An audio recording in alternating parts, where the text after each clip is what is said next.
podcast lagi. Nah, hari ini aku sebagai host Nesa BTS Putri dan aku hari ini bawa bintang tamu yaitu siapa namanya, kenalin dulu Mbak. Iya, aku Yasmini Vestania.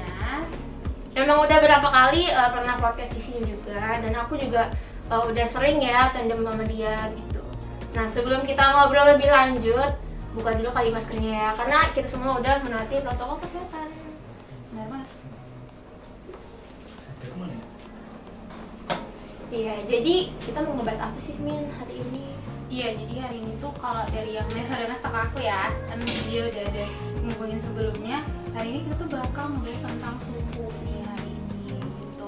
Mungkin kalau dari Nesa sendiri, Nesa taunya di Samarinda ini ada berapa suku sih?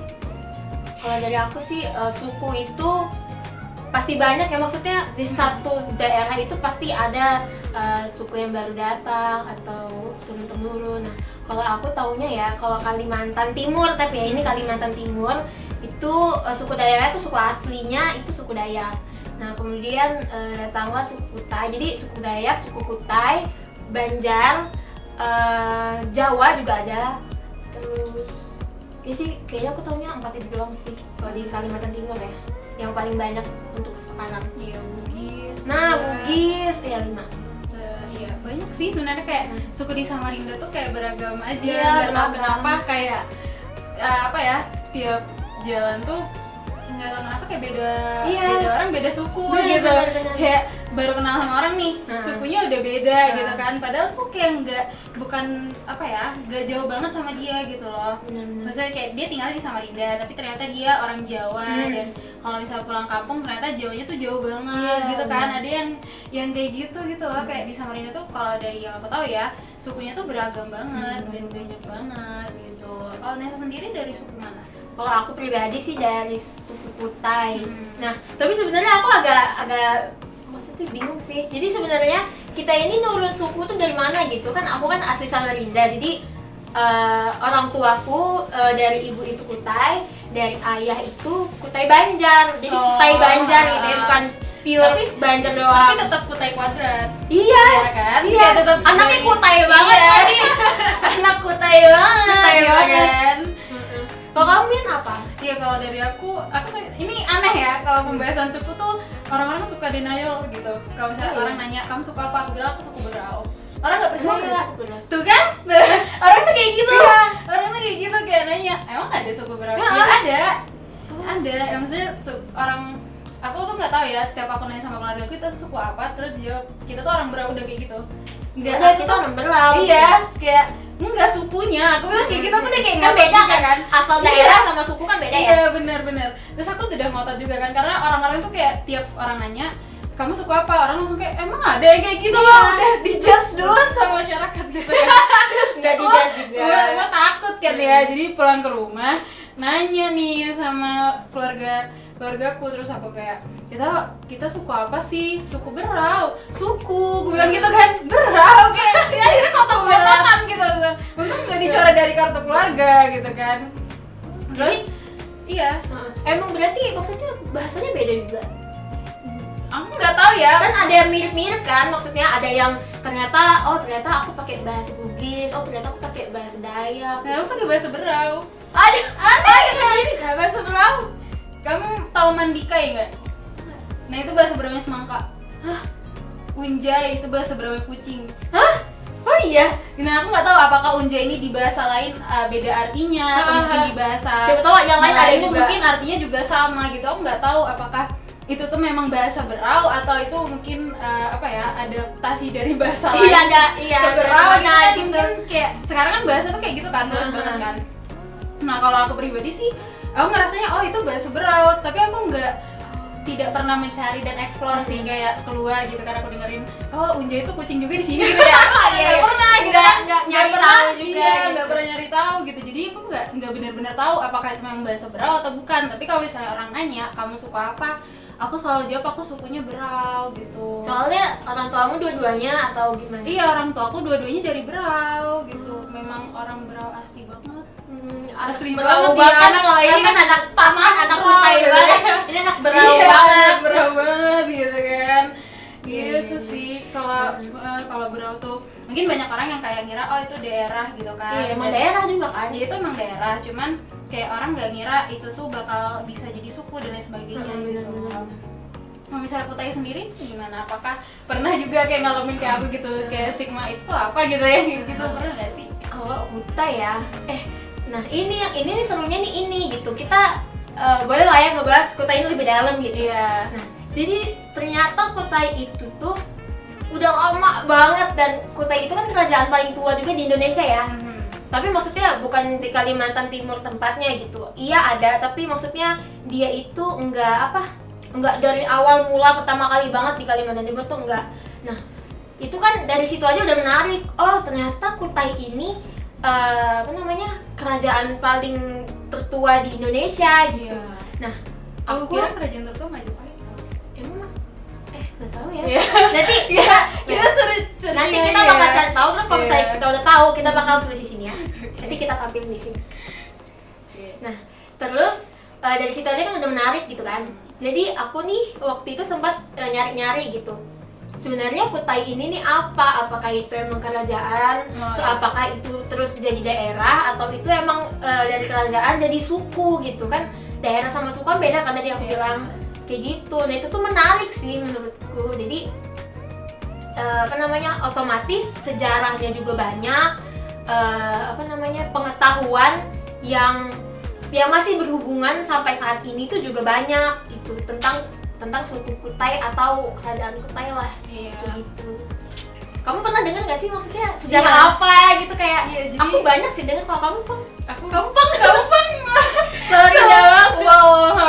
wow gitu kan.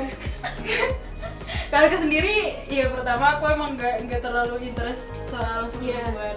Cuman aku ada sempat baca juga tentang suku Kutai. Suku Kutai itu memang banyak banget kayak orang-orang di Samarinda tuh yang sukunya tuh Kutai gitu kan. Ternyata suku Kutai itu turunan dari suku Dayak. Benar. Jadi sebelum ada suku Kutai itu suku Dayak dulu. Terus mungkin ada proses Islamisasi. Aku mohon maaf ya kalau misalnya aku salah. Proses Islamisasi mungkin pada saat itu. Jadi suku Dayak ini dibagi lagi jadi suku Kutai. Nah suku Kutai ini rata-rata orangnya tuh orang Islam gitu kan. Nah dan digambarkan juga kalau misalnya orang yang dari suku Kutai itu dulunya tuh tinggalnya di pinggir sungai. Nah aku nggak tahu ya apakah itu ada relate-nya sama sekarang atau gimana. Cuman orang Kutai itu kayak orang dari suku Kutai itu khasnya mereka tuh tinggal di daerah di pinggir sungai kayak gitu. Iya itu benar sih, soalnya kampungku itu emang di pinggir sungai. Jadi aku mau cerita ya sejarahnya, maksudnya tapi yang di Kalimantan Timur ya. Jadi gini, ini aku juga sambil searching, aku tuh masih ngingetin nih, aku nih asal mulanya dari mana gitu kan, kenapa bisa ada kampung di pinggir sungai gitu. Jadi aku nyari juga kenapa bisa gitu. Nah jadi aku itu baru tahu kalau jadi kan aku taunya Kutai terbesar itu, maksudnya orang Kutai terbesar itu di Tenggarong. Ya kan Kutai Kartanegara. Namanya juga Kutai Kartanegara gitu kan, Tenggarong. Nah itu emang benar, emang orang di situ sukunya sebagian besar emang Kutai. Nah kemudian banyak nih di pedalaman kan kalau misalnya Kalimantan Timur itu pedalamannya kan banyak ya. Sukunya tuh banyak banget. Iya, suku yang bahkan nggak terjamah. Iya, banyak banget. Nah, aku pribadi nama kampungku itu Muara Muntai. Nah, itu tinggalnya juga di pinggir sungai. Jadi pinggir Sungai Mahakam nih. Kalau dia tuh kan Sungai Mahakam tuh gimana ya? Ada yang agak besar, ada yang kecil gitu kan. Iya. Nah, aku tuh yang agak lumayan kecil lah. Jadi di samping-samping sungai itu semuanya rumah kampung. Di daratannya juga ada rumah lagi gitu. Nah, dan itu kecil-kecil kampungnya. Jadi kampung kecil-kecil itu dibagi lagi nama kampung itu apa lagi. Nah, itu serunya lagi Bisa berenang di sungai.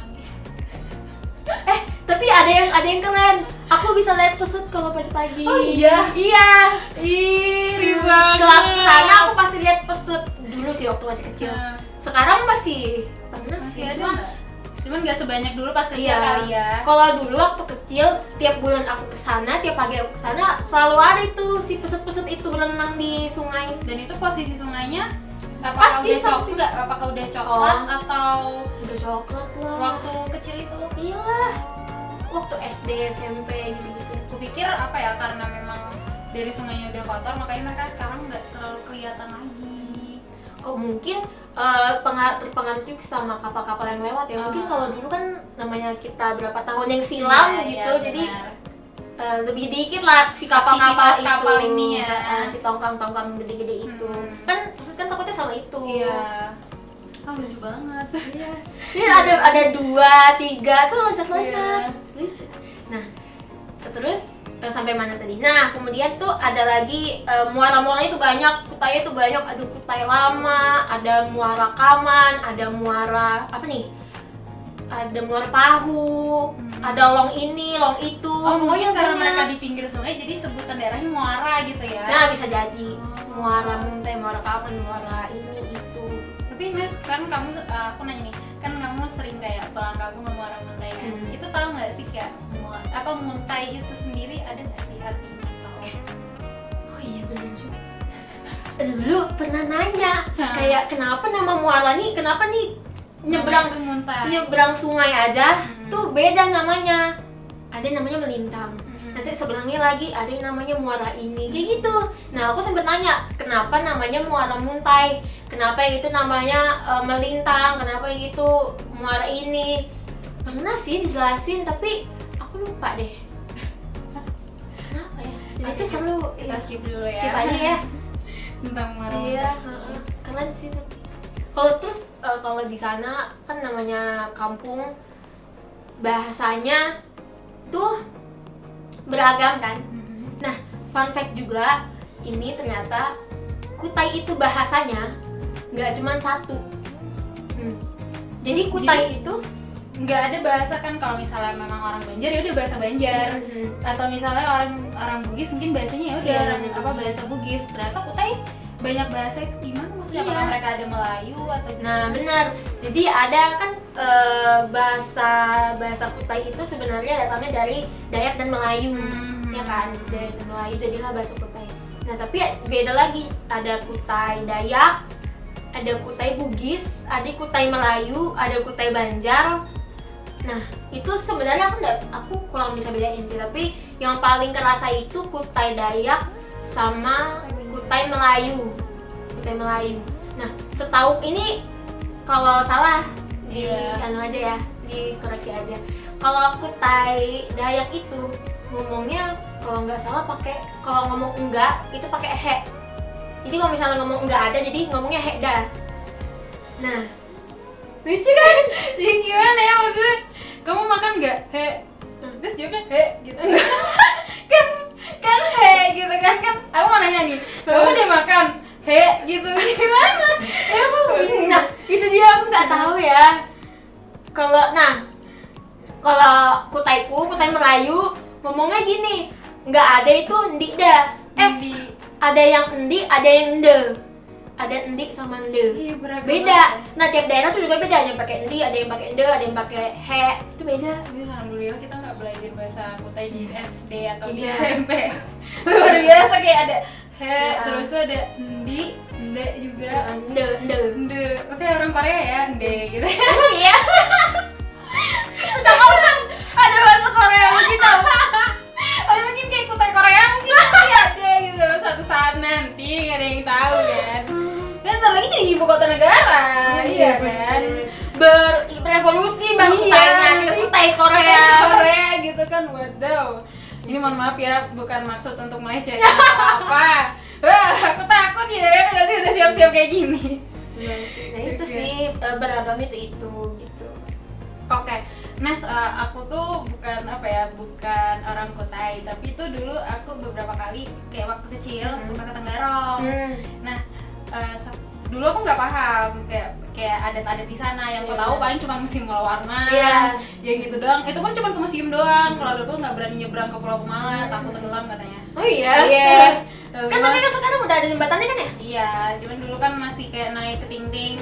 Tuh keluarga aku paling takut ya tuh. Jadi paling ke musim Warman. Terus tuh pas sekarang pas udah kuliah, kayak punya teman kan beragam tuh dari mana-mana. Nah, aku pernah diajakin ayo ke Erau, dia bilang kayak gitu kan. Terus aku yang kayak Erau apaan gitu kan. Kamu baru tahu itu kuliah? Iya, demi Allah. Kuliah apa SMA ya, aku lupa, pokoknya aku baru tahu itu. Terus yang kayak apaan Erau gitu kan, nggak tahu Erau tuh apa gitu. Memang bukan orang Kutai juga kan. Terus yang dari ceritanya tuh kayak disimbur-simbur air. Iya benar-benar. Iya, yang kayak gitu gimana sih? Kalau aku sih itu tuh sebenarnya, nah ini fun fact lagi nih, ternyata Erau itu awalnya tuh dari suku Dayak. Kan namanya juga turun temurun gitu kan. Itu tuh aku lupa ya. Cuma nanti aku bakal jelasin di sini. Erau itu awalnya dari apa? Di sini. Nah, kemudian karena udah nggak di apa namanya, nggak ada lagi itu. Jadi tapi sekarang tetap dilestarikan karena itu kan kebudayaan. Jadi tujuannya adalah untuk melestarikan kebudayaan dan untuk merayakan ulang tahun Kota Tenggarong. Gitu. Jadi sekalian gitu. Nah, aku sih teknisnya sih nggak tahu ya, karena juga aku nggak pernah datang ke Erau. Nggak pernah, karena aku takut. Aku nggak berani rame-rame disimbur-simbur gitu loh. Iya, itu kayak Nggak berani. aku juga nggak pernah datang ke sana kan. Itu gimana ya? Apakah dia disimbur-simbur terus dikasih warna gitu? Nggak, kurang tahu ya. Nah, kayaknya dulu tuh kayak dibilang dikasih warna apa gitu, yang bubuk warna gitu, terus kayak diampun. Tapi kalau misalnya kalian kepo nanti aku bakal taruh videonya juga di sini. Iya.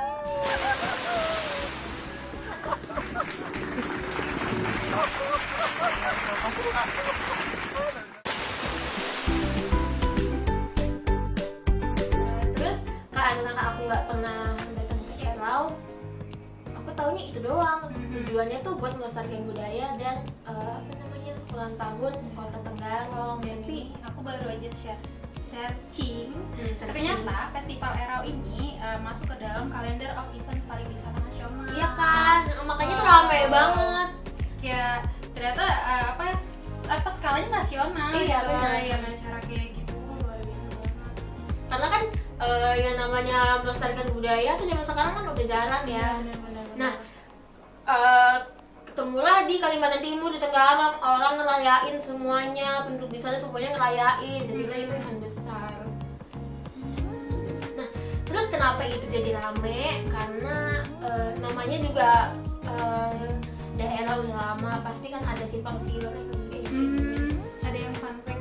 Iya, jadi pokoknya ini aku kan dengar dari orang-orang ya, siapa tahu versinya beda. Kalau salah ya Lagi-lagi nggak salah, mohon maaf. Tapi katanya kenapa Tenggarong itu jadi ikonik gitu ya, karena di sana itu sebagian orang percaya ada naga putih. Tuh, jadi nah, dan itu naga putih aku kurang tahu kenapa bisa bersangkut paut sama si Erau itu. Nah, terus kemudian ada juga nih fun fact di Tenggarong itu sama apa namanya, sensitif sama warna kuning. Oh iya benar. Nah, Iya, kalau jembatan. misalnya kita kayak datang iya jembatan dulu. Jembatan apa? Jembatan penyeberangan itu kan dari Tenggarong ini ke Tenggarong kota, itu kan jembatannya warna kuning. Nah, itu tuh ada tujuannya kenapa harus warna kuning gitu. Tapi aku kurang tahu dan aku lupa tuh temanku ceritainnya karena apa. Tapi itu kayak seru deh jadinya. Jadi maksudnya tuh kepercayaan orang di situ tuh pasti kental banget sama yang kayak gitu-gitu, sama kerajaan mereka, sama turun temurun di situ mereka pasti percaya. Ya karena memang di situ juga apa di museumnya itu memang kayak barang-barang kerajaannya itu masih ada gitu. Bener kan, banget. dari kursi rajanya. Iya. Terus tuh juga kayak tempat tidurnya itu tuh masih batu apa iya, lah. itu masih ada banget di Tenggarong kan. Nah dulu tuh bahkan dibilang kalau misalnya kamu datang ke museum di sana, mohon maaf ya kalau misalnya sekali lagi mohon maaf kalau misalnya ada kesalahan, kalau misalnya kita datang ke museum sana tuh nggak boleh pakai baju kuning. Oh iya, Katanya kayak kalau pulang nanti ada yang ngikutin, ada yang bilang kayak gitu dulu seingatku ya. Kayak pokoknya tuh ada hal tentang warna kuning itu. Aku juga baru ingat pas kamu menyinggung tadi iya, kan. warna kuning gitu.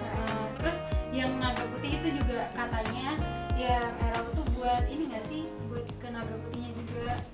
Nah itu dia, aku agak lupa ya ceritanya gimana. Pokoknya orang di sana itu naga putih itu adalah sosok yang disegani gitu. Iya, dihormati gitu kan. Iya. Seru ya, ternyata si Kutai apa sih Kutai ini. Suku IKN ini kali ya. IKN tuh gimana? Nah, jadi kan karena berhubung suku Kutai ini adalah salah satu suku di Kalimantan Timur yang berpengaruh gitu ya. Yes. Berpengaruh memang banget lagi. Karena sebagian orang di sini kan orang Kutai. Nah, dan suku-suku lainnya itu tuh apa namanya? Jadi perbincangan hangat karena ini loh Min, pembangunan ibu kota negara baru. Ya kan? Nah, aku juga baca, jadi ternyata daerah ibu kota baru itu kan titiknya di Pasir ya. Dan itu tuh banyak juga apa namanya sukunya di situ. Ada yang orang Dayak, ada yang orang Bugis dan orang Kutai. Jadi semua suku di Samarinda, di kota Samarinda tentunya yang di Pasir itu juga sama segitu banyaknya sukunya. Jadi mereka semua suku itu tuh berpengaruh sama pembangunan ibu kota negara baru gitu. Nah, dari yang aku baca-baca tuh kayak apa ya, sensitifnya tuh karena takutnya pemerintah ini nggak fair gitu loh memperlakukan suku adat di sana, masyarakat adat di sana.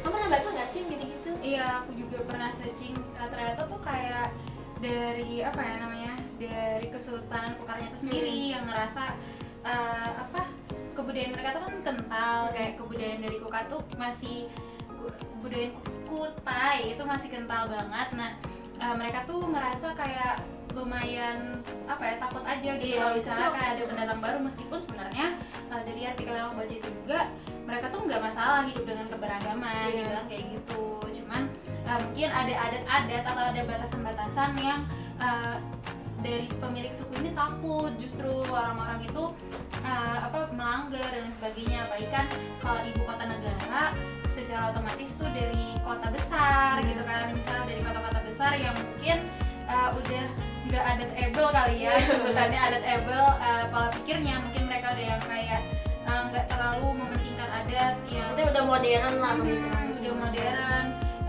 Mungkin pas di Kutai ini mungkin malah agak bingung gitu nggak sih, takutnya malah mereka tuh nggak percaya. Pertama culture shock, terus nggak percaya, apalagi kan kayak Kutai yang tadi contohnya fun fact yang tentang naga putih, warna kuning gitu kan nggak bisa semua orang tuh menerima gitu. Sedangkan kalau dari orang Kutai itu sendiri itu adalah adat yang harus dihormati gitu. Nah, mungkin menurutku pihak suku Kutai itu menakutkan hal tersebut kali ya, kalau misalnya ibu kota negara ini jadi dipindah ke Pasir atau ke Kutai Kartanegara gitu kan.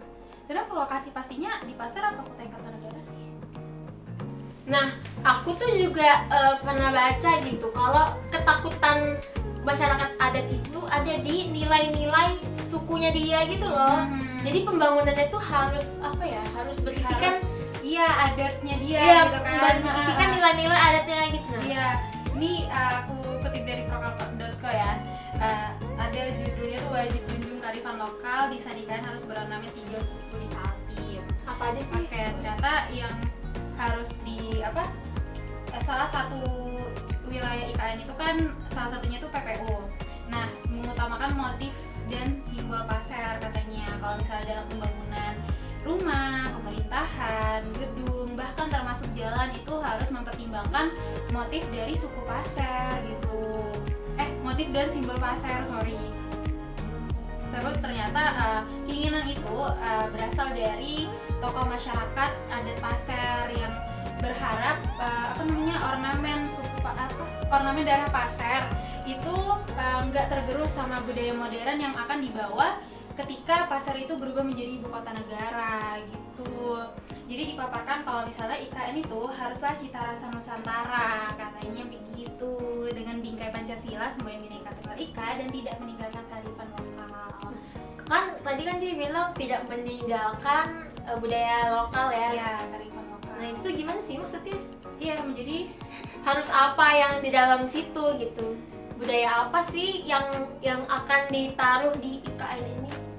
nah mungkin bisa ya, kayak di pasar itu pasti ada budaya-budaya yang di daerah itu sendiri. Karena aku bukan orang pasar, jadi aku nggak tahu pasti budaya di pasar itu seperti apa. Tapi kalau misalnya dari aku baca, yang mereka berharapnya nggak tergerus sama budaya modern itu kayak ragam coraknya, terus budaya ornamennya, terus tradisinya itu.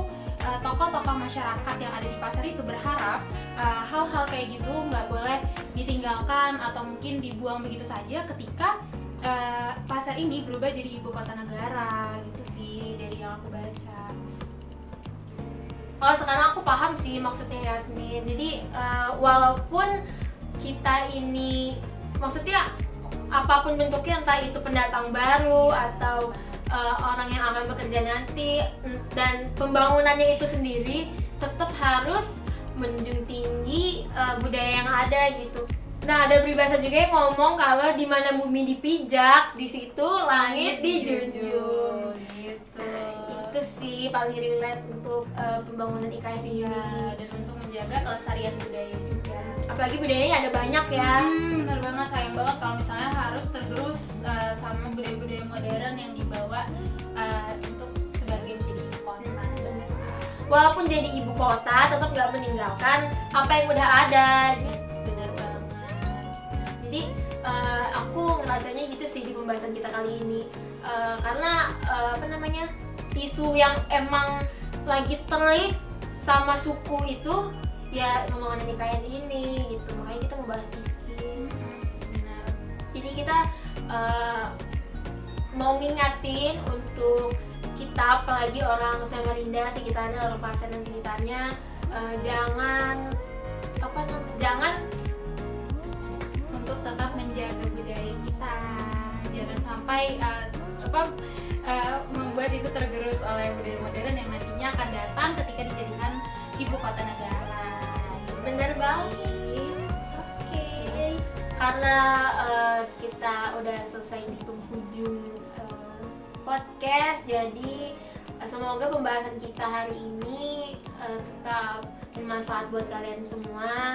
Terus jangan lupa, karena ini kasus COVID lagi melonjak tinggi ya. Jangan lupa jaga kesehatan, jaga protokol kesehatan.